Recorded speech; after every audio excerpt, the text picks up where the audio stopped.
Hey guys, my name is Ashton, Ashkenskid on IG, and we're here in Marikina. We just got done shredding. Felix have hella tired, but anyways, here's a quick bike check of my rig.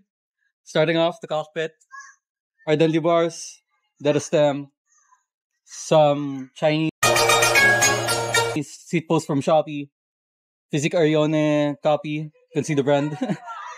For the frame set, Signature 7 Episode 2. Same brand seat clamp, same brand top cap, the Lightning, McQueen. Anyways, for the drivetrain, yeah, piece square tapered. Bulok. Shut the fuck up. With a 51T up front, VID chain, and an 18T right now. For the wheel set, it's just a simple aluminum 40mm wheel set I got off a friend. It's 2024. And for the front, it's the stock hubs. That's why it's quick release. For the rear, I just bought a simple arrow hub. Just to make it work. Hindi kita, pero sige. Pero sige, arrow hub yan. For the tires, Continental Ultra Sports. Di ba CST yan? Shut up.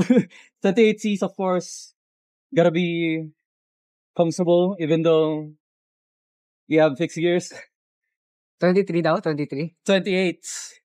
Only rocking 28. Never going down. Damn. For the light, some Shopee light with a Moon SG mount. Yung sa Singapore yan, di ba? Singapore, bro. Grabe Singapore. Mayaman ka. Magpalibre kayo to. Magpalibre kayo pag nakita niyo to sa daan. Hell no. Ano to? Ano yan? Magine C406 Pro with a bell because I'm tired of shouting at pedestrians. Anong brand? I don't know. Maybe Rock Bros. Rock Bros. Sige. Anyways, that's it. Thank you for watching. Shoutout. Wala, tanginan yung lahat.